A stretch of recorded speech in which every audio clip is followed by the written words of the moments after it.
गुरु रूप प्यारी साध संगत जी, वाहिगुरू जी का खालसा वाहिगुरू जी की फतेह। प्रोफैसर पूरन सिंह जी की एक अमोलक लिखत है जिसका सिरलेख है लल्ला राम। लल्ला राम जिस दे माँ बाप छोटी उम्र विच गुजर जाते हैं, किवें उसनूं फिर जीवन में तसीहे मिलते हैं, किवें वो बुरी कुसंगत विच पै के चरस गांजे आदि दा आदि बन जाता है ते जिंदगी दे तलख तजर्बियां नाल वो किवें फिर बदलता है, फिर किवें वो लोगों की मदद करता है।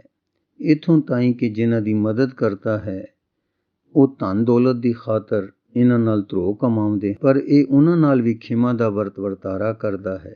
अंत वो किवें गुरु दे शुकराने विच आ जाता है। आओ प्यार नाल सरवण करन दी कोशिश करिए जी। लल्ला राम पोठोहार दे शराब दे थोक अते परचून व्यापारी दा पोतरा सी। उसकी मां उसके जन्म तो एक पंदरवाड़े विच ही सूतकी बुखार नाल मर गई सी। वो अजे 5 साल दा ही सी कि उसके पिता भी तुर गए। वो जिंदगी दी सड़क ते बिल्कुल लावारस सी। उस समय अजे देश विच यतीम खाने आदि नहीं सन हुंदे। इस तरह दे यतीमां नूं आम तौर ते नेड़े दे रिश्तेदार ही पालदे सन। लल्ला राम दे चाचे दा उस समय कोई बच्चा नहीं सी, इसलिए उसनूं उसदे चाचे ने ले लिया। शराब कड्ढण दा काम सारे भारत विच ही नहीं सत्कारिया जांदा, पर बड़ी हैरानी दी गल सी कि ओनी पछड़ेवें दी दिनी भी उच्चियां जातां दे लोग अपने घरां विच लुक छिप के शराब पींदे हुंदे सन। शराब दियां बोतलां सब्जियां अते फलां हेठ लुको के घर लिआउंदे। शराब की बदबू हटाउण लई वो हरा धनिया मूँह विच पाई रखते। वो अपने आप नूं पाक पवित्र साबित करना चाहुंदे सन, पर शराब वेचण वाली जात कलालां नूं निंदणा सौ पुणे की निशानी सी। शायद इसलिए कि धर्म ग्रंथां विच लिखिया सी कि शराब वेचण वालियां नाल संबंध रखण वाले दियां 7 पुश्तां नरक विच जांदियां हन। सो लल्ला राम सिर्फ लावारस ही नहीं सी, सगों एक बदनाम जात दा लावारस सी। इस तरह लल्ला राम नफरत अते अपने चाचा ते चाची दी खिच दे वातावरण विच पलिया सी। वो चाहुंदे होए भी इस लावारस नूं ना प्यार अते ना ही दौलत दे सके सन। वो उसनूं रिवाज दी मजबूरी करके संभाल रहे सन, जिवें कि किसी होर दा भार ढो रहे होण। वो सोचते कि बच्चियां दी देखभाल करनी उन्हां दे मापियां दा फर्ज होंदा है। कोई मतलब नहीं कि वो बच्चे छड़ के आप तुरदे लगन। उसदे माँ बाप दे गुजर जाण करके ही जिवें वो धरती ते भार होवे। बेशक वो जाहिर नहीं सी करदा, पर लल्ला राम दे चाचे नूं वहम सी कि वो माड़ी किस्मत वाला लड़का सी। इसे करके ही उसदे मां प्यो मर गए सन। हैरानी दी गल ये भी सी कि पिछले 5 साल तो जद दा लल्ला राम इस टब्बर विच आया सी, उसदे चाचे केहर सिंह दा काम निगरदा ही गया सी। इस तरह उसदा शक जिवें पक्का हो गया। हुण उस लड़के दे विरुद्ध जो दबवियां जईयां भावनावां सन वो उजागर होण लग पईयां। वो हमेशा ही उसनूं घूरदा रहिंदा, क्योंकि उसदी चाची दे कोई बच्चा नहीं सी। इसलिए कई वारी वो अपने आप नूं रिझावण लई उसनूं पलोसदी सी, पर जदों उस देखिया कि उसदा पति तां उस नाल हमेशा ही खिजिया होया ते नाराज रहिंदा है, उसने भी रुचि लैणी छड़ दित्ती। जदों 3 सालां दे विच उसदे एक लड़के अते एक लड़की ने जन्म लिया तां उस लई रहिंदा खूंदा प्यार भी खत्म हो गया। असल विच ਉਹ ਹੁਣ ਆਪਣੇ ਬਾਲ ਬੱਚੇ ਨੂੰ ਪਾਲਣ ਪੋਸਣ ਵਿੱਚ ਐਨੀ ਰੁੱਝ ਗਈ ਕਿ ਲੱਲਾ ਰਾਮ ਨਾਲ ਖਿੜੇ ਮੱਥੇ ਗੱਲ ਵੀ ਨਾ ਕਰਦੀ। ਪਰ ਇੱਕ ਗੱਲੋਂ ਚੰਗੀ ਸੀ, ਜੋ ਕੁਝ ਵੀ ਸੀ ਲੱਲਾ ਰਾਮ ਲਈ ਉਸ ਦੀਆਂ ਭਾਵਨਾਵਾਂ ਵਿੱਚ ਕੋਈ ਖੋਟ ਨਹੀਂ ਸੀ। ਜਦੋਂ ਕਦੇ ਵੀ ਇਹਨਾਂ ਭਾਵਨਾਵਾਂ ਨੂੰ ਠੇਸ ਲੱਗਦੀ ਤਾਂ ਉਹ ਸਦਾ ਲੱਲਾ ਰਾਮ ਦਾ ਹੀ ਪੱਖ ਪੂਰਦੀ। ਲੱਲਾ ਰਾਮ ਦਾ ਕੱਦ ਕਾਠ ਚੰਗਾ ਖਾਸ ਹੋ ਗਿਆ ਸੀ। ਉਹ ਹੱਥਾਂ ਪੈਰਾਂ ਦਾ ਭਾਰਾ ਸੀ, ਪਰ ਸਰੀਰ ਤੇ ਮਾਸ ਘੱਟ ਹੀ ਸੀ। ਜਦੋਂ ਸਾਰੇ ਚੰਗਾ ਚੋਖਾ ਖਾਂਦੇ ਸਨ, ਉਸਨੂੰ ਬਚਿਆ ਖੁਚਿਆ ਹੀ ਮਿਲਦਾ ਸੀ। ਉਸਦਾ ਖਾਣਾ ਰਹਿੰਦੇ ਖੂੰਦੇ ਦਾ ਹੀ ਹੁੰਦਾ ਸੀ। ਉਹ ਭਾਂਡੇ ਮਾਂਜਣ, ਪਾਣੀ ਢੋਣ, ਲੱਕੜਾਂ ਪਾੜਨ ਤੇ ਕਮਰੇ ਸਾਫ਼ ਕਰਨ ਦਾ ਕੰਮ ਕਰਦਾ ਸੀ। ਜਦੋਂ ਉਸ ਦਾ ਚਾਚਾ ਕਿਹਰ ਸਿੰਘ ਖਾਣਾ ਖਾਣ ਬੈਠਦਾ, ਲੱਲਾ ਰਾਮ ਉਸ ਨੂੰ ਪੱਖੀ ਚੱਲਦਾ ਤੇ ਥਾਲੀ ਚੋਂ ਮੱਖੀਆਂ ਉਡਾਉਂਦਾ। ਜੇ ਕੋਈ ਇੱਕ ਅੱਧ ਮੱਖੀ ਨੇੜੇ ਫੜਕ ਜਾਂਦੀ ਤਾਂ ਕਿਹਰ ਸਿੰਘ ਬਿਨਾਂ ਸੋਚੇ ਸਮਝੇ ਹੀ ਉਸ ਤੇ ਵਰ ਪੈਂਦਾ ਅਤੇ ਲੱਲਾ ਰਾਮ ਦਾ ਨਿੱਕਾ ਜਿਹਾ ਦਿਲ ਦਹਿਲ ਜਾਂਦਾ।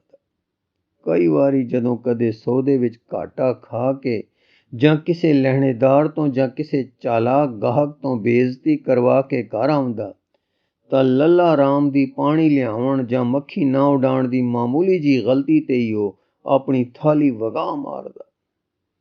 ਦਾਲ ਸਬਜ਼ੀ ਫਰਸ਼ ਤੇ ਖਿਲਰ ਜਾਂਦੀ ਅਤੇ ਉਹ ਲੜਕੇ ਨੂੰ ਕੁਟਾਪਾ ਵੀ ਚਾੜਦਾ।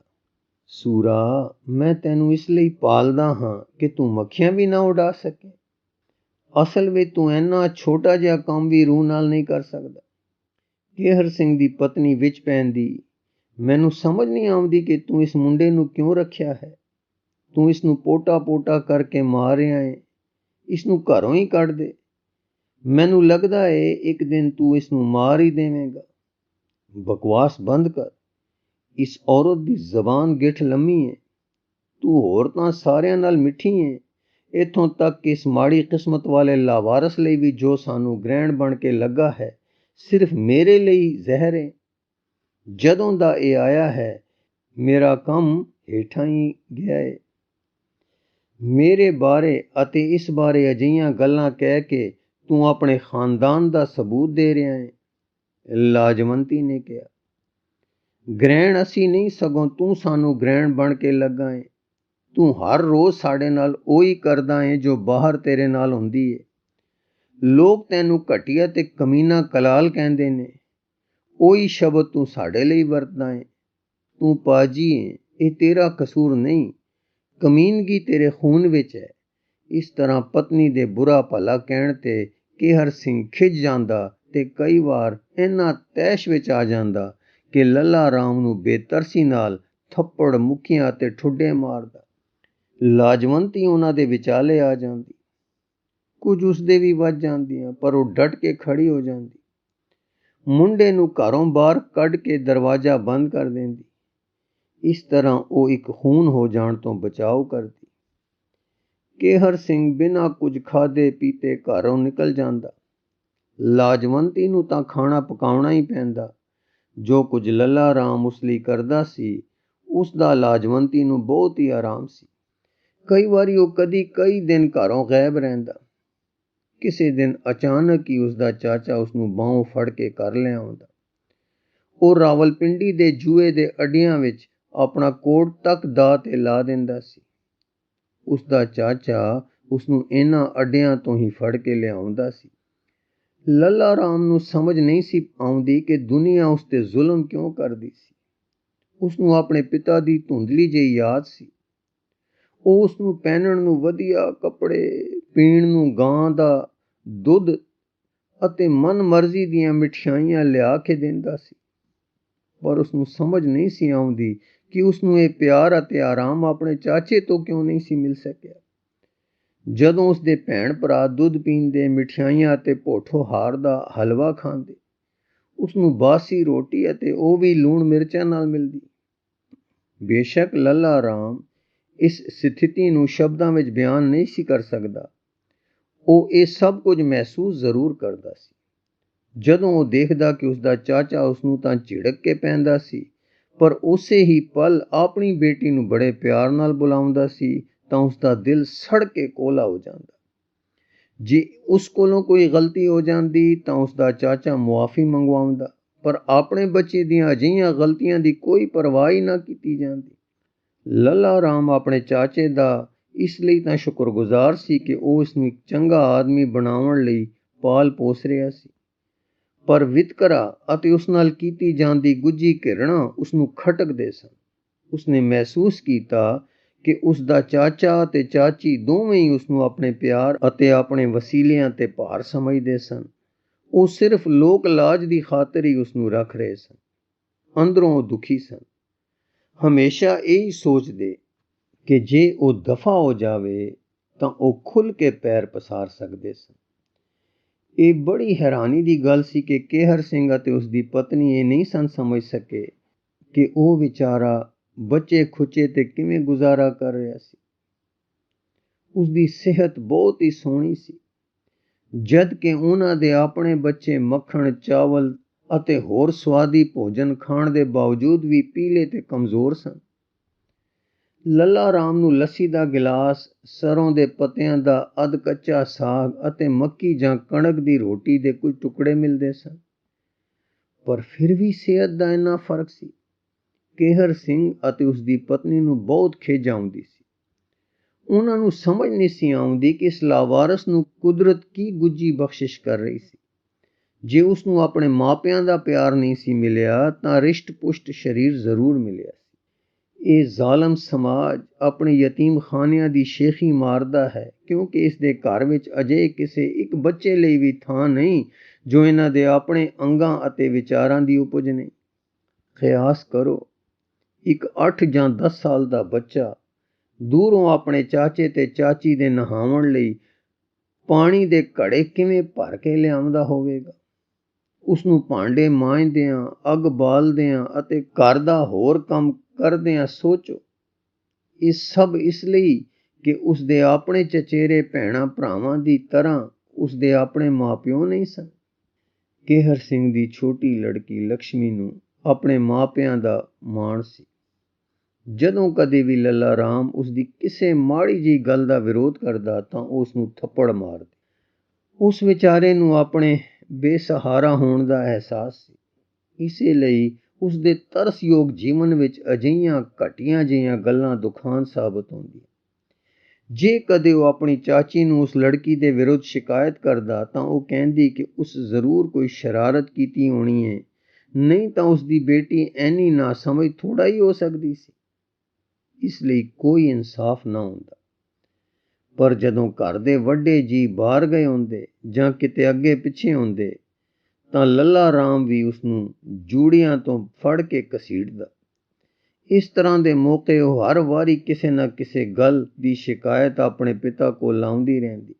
ਲੱਲਾ ਰਾਮ ਦਾ ਚਾਚਾ ਉਸ ਨੂੰ ਸਿਰਫ ਝਿੜਕਾਂ ਹੀ ਨਾ ਦਿੰਦਾ, ਸਗੋਂ ਸੋਟੀਆਂ ਨਾਲ, ਮੁੱਕੀਆਂ ਨਾਲ, ਥੱਪੜਾਂ ਜਾਂ ਠੁੱਡਿਆਂ ਨਾਲ ਜੋ ਕੁਝ ਵੀ ਹੱਥ ਆਉਂਦਾ ਉਸੇ ਨਾਲ ਹੀ ਖੜਕਾਈ ਕਰਦਾ।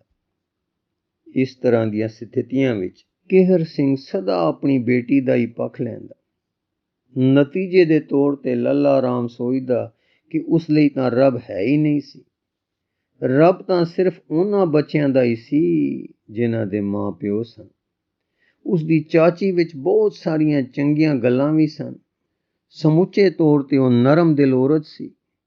ਉਸ ਦਾ ਪਤੀ ਲੱਲਾ ਰਾਮ ਨੂੰ ਮਾਰਦਾ ਤਾਂ ਉਹ ਵਿਚਕਾਰ ਆ ਖਲੋਂਦੀ ਅਤੇ ਕਹਿੰਦੀ, ਮਰਨ ਜੋਗਿਆ ਤੂੰ ਇਸ ਜ਼ਾਲਮ ਦੇ ਨੇੜੇ ਹੀ ਕਿਉਂ ਆਉਂਦਾ ਹੈ। ਇਸੇ ਗੁੱਸੇ ਵਿੱਚ ਉਹ ਆਪਣੀ ਕੁੜੀ ਦੀਆਂ ਜੂੰਡੀਆਂ ਪੁੱਟਦੀ ਅਤੇ ਆਪਣੇ ਜ਼ਾਲਮ ਪਿਓ ਨੂੰ ਗੁੱਸਾ ਚੜ੍ਹਾਉਣ ਲਈ ਗਾਲਾਂ ਦਿੰਦੀ। ਉਹ ਕਹਿੰਦੀ ਕਿ ਇਸ ਲੱਲਾ ਰਾਮ ਨੂੰ ਮਾਰ ਦੇਣਾ ਹੈ ਤਾਂ ਆਪ ਫਾਂਸੀ ਲੱਗ ਜਾਣਾ ਹੈ। ਇਹ ਗੱਲ ਇੱਥੇ ਹੀ ਨਾ ਮੁੱਕਦੀ।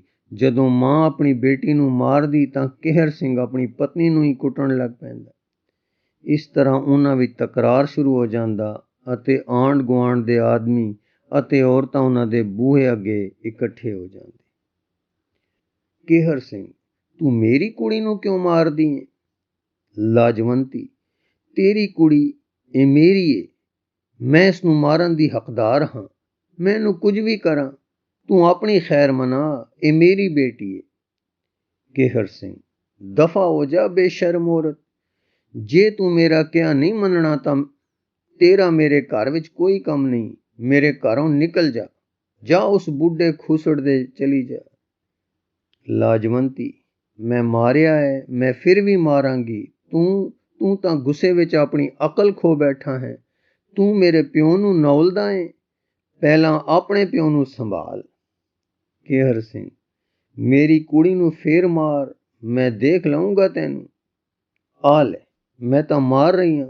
ਲਾਜਵੰਤੀ ਕੁੜੀ ਦੀ ਪਿੱਠ ਤੇ ਧੱਪੇ ਮਾਰਨ ਲੱਗ ਪੈਂਦੀ ਅਤੇ ਉਸ ਦੀਆਂ ਜੂੰਡੀਆਂ ਪੁੱਟਦੀ। ਕੇਹਰ ਸਿੰਘ ਆਪਣੀ ਪਤਨੀ ਨੂੰ ਵਾਲਾਂ ਤੋਂ ਫੜ ਲੈਂਦਾ ਅਤੇ ਅੰਦਰਲੇ ਕਮਰੇ ਵੱਲ ਨੂੰ ਧੂੰਦਾ। ਉਹ ਸਮਝਦਾ ਕਿ ਉੱਥੇ ਗੁਆਂਢ ਦੇ ਲੋਕਾਂ ਦੀ ਦਖਲ ਅੰਦਾਜ਼ੀ ਨਹੀਂ ਹੋਵੇਗੀ ਅਤੇ ਉਹ ਇਸ ਨੂੰ ਚੰਗਾ ਸਬਕ ਸਿਖਾ ਸਕੇਗਾ। पर लाजवंती ऐनी उच्ची चीकां मारदी जिवें कि वो ज़िबह कीती जा रही होवे। सारी गली दे लोग इकट्ठे हो जांदे। कोई तकड़ा जिहा नौजवान अगे आउंदा ਅਤੇ इस जानवरां वर्गे पति नूं पासे लै जांदा। इस तरह ਇਹ ਕਹਿਰ टलदा। पत्नी अपने कमरे ਵੱਲ तुर ਜਾਂਦੀ। ਉਹ ਮੂੰਹ ਵਿੱਚ ਗਾਲਾਂ ਕੱਢਦੀ ਜੋ ਲੋਕਾਂ ਨੂੰ ਸੁਣਾਈ ਦੇ ਰਹੀਆਂ ਹੁੰਦੀਆਂ। ਨਾਲ ਹੀ ਉਹ ਕਹਿਰ ਦੀ ਨਜ਼ਰ ਨਾਲ ਪਿੱਛੇ ਮੁੰਡੇ ਕੇ ਆਪਣੇ ਪਤੀ ਵੱਲ ਦੇਖਦੀ। ਫਿਰ ਲੱਲਾ ਰਾਮ ਆਪਣੀ ਭੈਣ ਨੂੰ ਰਾਤ ਦਾ ਖਾਣਾ ਖਾਣ ਲਈ ਪਲੋਸਦਾ। ਉਸਨੂੰ ਖੁਆ ਕੇ ਸੁਲਾ ਦਿੰਦਾ ਤਾਂ ਆਪਣੀ ਚਾਚੀ ਕੋਲ ਜਾਂਦਾ ਜੋ ਅਜੇ ਵੀ ਸਿਸਕ ਰਹੀ ਹੁੰਦੀ। ਲੱਲਾ ਰਾਮ ਆਪਣੀ ਸਾਰੀ ਸ਼ਕਤੀ ਨਾਲ ਉਸਨੂੰ ਭਰਮਾਉਣ ਦਾ ਯਤਨ ਕਰਦਾ ਤੇ ਕਹਿੰਦਾ, ਇਹ ਬਦਨਸੀਬ ਮੈਂ ਹੀ ਹਾਂ ਜਿਸ ਕਰਕੇ ਤੁਹਾਨੂੰ ਇੰਨਾ ਦੁੱਖ ਭੋਗਣਾ ਪੈਂਦਾ ਹੈ। ਜੇ ਤੁਸੀਂ ਕਹੋ ਤਾਂ ਮੈਂ ਚਲਾ ਜਾਂਦਾ ਹਾਂ, ਕਿਤੇ ਹੋਰ ਥਾਂ ਜਾ ਕੇ ਗੁਜ਼ਾਰਾ ਕਰ ਲਵਾਂਗਾ, ਪਰ ਤੂੰ ਮੈਨੂੰ ਜਾਣ ਵੀ ਨਹੀਂ ਦਿੰਦੀ। ਮੈਂ ਆਪਣੀ ਹੋਂਦ ਤੋਂ ਬਹੁਤ ਸ਼ਰਮਿੰਦਾ ਹਾਂ। ਤੁਸੀਂ ਇੰਨੇ ਚੰਗੇ ਹੋ, ਪਰ ਮੇਰੇ ਕਰਕੇ ਹੀ ਤੁਹਾਨੂੰ ਇੰਨਾ ਦੁੱਖ ਝੱਲਣਾ ਪੈਂਦਾ ਹੈ। ਲਾਜਵੰਤੀ ਆਪਣੇ ਅਥਰੂ ਪੂੰਝਦੀ। ਉੱਪਰ ਤੋਂ ਇਸ ਤਰ੍ਹਾਂ ਜਾਪਦਾ ਜਿਵੇਂ ਲੱਲਾ ਰਾਮ ਦੀ ਤਰਸਯੋਗ ਬੇਨਤੀ ਨਾਲ ਪਸੀਜ ਗਈ ਹੋਵੇ, ਪਰ ਅੰਦਰੋਂ ਉਹ ਖੁਸ਼ ਹੁੰਦੀ ਕਿ ਉਸਨੂੰ ਆਪਣੇ ਪਤੀ ਨਾਲ ਸੁਲ੍ਹਾ ਸਫਾਈ ਕਰਨ ਦਾ ਬਹਾਨਾ ਤਾਂ ਮਿਲ ਗਿਆ ਸੀ।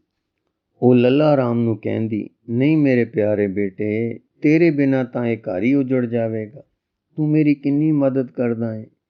ਇਹ ਤਾਂ ਉਹ ਜੰਗਲੀ ਹੈ ਜਿਸ ਨੇ ਘਰ ਦਾ ਅਮਨ ਚੈਨ ਖਰਾਬ ਕੀਤਾ ਹੋਇਆ ਹੈ, ਪਰ ਮੇਰੀ ਕਿਸਮਤ ਵਿੱਚ ਇਹੀ ਲਿਖਿਆ ਹੋਇਆ ਸੀ।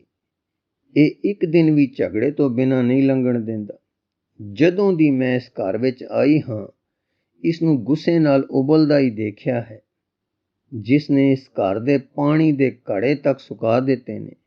ਸਮਝ ਨਹੀਂ ਆਉਂਦੀ ਮੇਰੀ ਜ਼ਿੰਦਗੀ ਕਿਵੇਂ ਲੰਘੇਗੀ, ਮੈਨੂੰ ਚੈਨ ਕਿੱਥੋਂ ਮਿਲੇਗਾ। ਇਹ ਸਦਾ ਪੈਸੇ ਵਿੱਚ ਗਲਤਾਨ ਰਹਿੰਦਾ ਹੈ। ਆਦਮੀ ਦੀ ਤਾਂ ਕੋਈ ਕਦਰ ਹੀ ਨਹੀਂ। ਇਹ ਨਿੱਕੀਆਂ ਨਿੱਕੀਆਂ ਗੱਲਾਂ ਦੇ ਬਹਾਨੇ ਬਣਾ ਕੇ ਘਰ ਸਿਰ ਤੇ ਚੁੱਕੀ ਰੱਖਦਾ ਏ। ਫਿਰ ਉਹ ਲੱਲਾ ਰਾਮ ਦੇ ਕੰਨ ਵਿੱਚ ਫੁਸਫੁਸਾਉਂਦੀ, ਮੇਰੇ ਬੇਟੇ, ਤੈਨੂੰ ਪਤਾ ਏ ਜੇ ਤੇਰੇ ਚਾਚਾ ਭੁੱਖਾ ਸੌਂ ਜਾਵੇ ਤਾਂ ਕਈ ਦਿਨ ਬਿਮਾਰ ਰਹਿੰਦਾ ਏ। ਜਾ ਜਾ ਕੇ ਉਸਨੂੰ ਮਨਾ ਲੈ। ਰੱਬ ਦੇ ਵਾਸਤੇ ਉਸਨੂੰ ਖਾਣਾ ਖਵਾ ਦੇ। ਖਾਣਾ ਖਾ ਕੇ ਉਹ ਸ਼ਾਂਤ ਹੋ ਜਾਵੇਗਾ। ਨਾਲੇ ਦੇਖ, ਮੈਨੂੰ ਪਲੋਸਣਾ ਤਾਂ ਉਸਦਾ ਫਰਜ਼ ਹੈ, ਤੇਰਾ ਨਹੀਂ। ਮੈਨੂੰ ਪਤਾ ਹੈ ਕਿ ਆਰਾਮ ਦੀ ਰਾਤ ਕੱਟਣ ਲਈ ਉਹ ਆਵੇਗਾ ਤੇ ਮੇਰੀ ਖੁਸ਼ਾਮਦ ਕਰੇਗਾ। ਦੂਸਰੇ ਪਾਸੇ ਚਾਚਾ ਵੀ ਲੱਲਾ ਰਾਮ ਦੀ ਚਾਚੀ ਨਾਲ ਸੁਲ੍ਹਾ ਕਰਨ ਲਈ ਇੱਛਕ ਹੁੰਦਾ। ਉਹ ਆਪਣੀ ਪਿਆਰੀ ਪਤਨੀ ਨੂੰ ਗੁੱਸੇ ਵਿੱਚ ਆ ਕੇ ਮਾਰਨ ਲਈ ਪਹਿਲਾਂ ਹੀ ਆਪਣੇ ਆਪ ਨੂੰ ਫਿਟਕਾਰਨ ਲਈ ਤਿਆਰ ਹੁੰਦਾ। ਉਹ ਤਾਂ ਬਸ ਕੀਤੀ ਤੇ ਪਾਣੀ ਫੇਰਨ ਅਤੇ ਸੁਲ੍ਹਾ ਕਰਨ ਲਈ ਮੌਕਾ ਹੀ ਲੱਭ ਰਿਹਾ ਹੁੰਦਾ ਸੀ। ਲੱਲਾ ਰਾਮ ਦੇ ਮਿਹਨਤ ਕਰਨ ਤੇ ਉਹ ਆਪਣੇ ਬਿਸਤਰ ਤੋਂ ਇਹ ਕਹਿੰਦਿਆਂ ਉੱਠਦਾ ਕਿ ਉਸਨੂੰ ਕੋਈ ਗਿਲਾ ਨਹੀਂ। ਉਹ ਲੱਲਾ ਰਾਮ ਨੂੰ ਜਫੀ ਵਿੱਚ ਲੈ ਕੇ ਕਹਿੰਦਾ, ਜਾ ਆਪਣੀ ਚਾਚੀ ਨੂੰ ਮਨਾ ਲੈ। ਬਸ ਇਸੇ ਤਰ੍ਹਾਂ ਚੱਲਦਾ ਰਹਿੰਦਾ। ਅੱਧੀ ਰਾਤ ਗਈ। ਪਤੀ ਅਤੇ ਪਤਨੀ ਇਕੱਠੇ ਬੈਠ ਕੇ ਖਾਣਾ ਖਾਂਦੇ ਅਤੇ ਆਪਣੀ ਬੇਵਕੂਫੀ ਤੇ ਹੱਸਦੇ। ਉਹ ਆਪਣੇ ਪਿਆਰ ਦੀਆਂ ਪਹਿਲੀਆਂ ਰਾਤਾਂ ਯਾਦ ਕਰਦੇ ਅਤੇ ਹਲਕੇ ਫੁਲਕੇ ਮਜ਼ਾਕਾਂ ਨਾਲ ਇੱਕ ਦੂਸਰੇ ਨੂੰ ਭਰਮਾਉਂਦੇ। ਵਿਚਾਰਾ ਲੱਲਾ ਰਾਮ ਅਜੇ ਭਾਂਡੇ ਮਾਂਜ ਰਿਹਾ ਹੁੰਦਾ ਅਤੇ ਆਪਣੇ ਮਾਪਿਆਂ ਨੂੰ ਗਾਲਾਂ ਦੇ ਰਿਹਾ ਹੁੰਦਾ, ਜਿਨ੍ਹਾਂ ਨੇ ਇੰਨੀ ਛੇਤੀ ਉਸਨੂੰ ਛੱਡ ਕੇ ਮਰ ਮੁੱਕ ਜਾਣ ਦਾ ਪਾਪ ਕੀਤਾ ਸੀ। ਲੱਲਾ ਰਾਮ ਲਗਭਗ 12 ਸਾਲ ਘਰ ਦੀਆਂ ਇਹਨਾਂ ਪਰਿਸਥਿਤੀਆਂ ਵਿੱਚ ਪਲਿਆ। ਉਹ ਸਿਰਫ 5 ਸਾਲ ਦਾ ਸੀ ਜਦੋਂ ਉਹਨਾਂ ਕੋਲ ਆਇਆ ਸੀ। 17 ਸਾਲ ਦੀ ਉਮਰ ਵਿੱਚ ਉਹ ਮੁੜ ਕਦੇ ਨਾ ਆਉਣ ਲਈ ਉਹਨਾਂ ਤੋਂ ਖਹਿੜਾ ਛੁਡਾ ਗਿਆ ਸੀ। ਕਈ ਸਾਲ ਬੀਤ ਗਏ। ਕੇਹਰ ਸਿੰਘ ਦੇ ਕੁਝ ਹੋਰ ਬੱਚੇ ਹੋਏ, ਪਰ ਲੱਲਾ ਰਾਮ ਨਾ ਤਾਂ ਕਿਤੇ ਦਿਸਿਆ ਹੀ ਅਤੇ ਨਾ ਹੀ ਉਸ ਬਾਰੇ ਕੋਈ ਖਬਰ ਸਾਰੀ ਸੀ। ਉਹ ਸੋਚਦੇ ਕਿ ਕਿਤੇ ਜੇਲ੍ਹ ਦਾ ਪੰਛੀ ਬਣ ਗਿਆ ਹੋਵੇਗਾ। ਗੁਰੂ ਰੂ ਪਿਆਰੀ ਸਾਧ ਸੰਗਤ ਜੀ, ਇਸ ਲਿਖਤ ਦਾ ਅਗਲਾ ਹਿੱਸਾ ਆਪ ਜੀ ਨੂੰ ਅੱਗੇ ਪੜ੍ਹ ਕੇ ਸਰਵਣ ਕਰਾਉਣ ਦੀ ਕੋਸ਼ਿਸ਼ ਕਰਾਂਗੇ ਜੀ। ਵਾਹਿਗੁਰੂ ਜੀ ਕਾ ਖਾਲਸਾ, ਵਾਹਿਗੁਰੂ ਜੀ ਕੀ ਫਤਿਹ।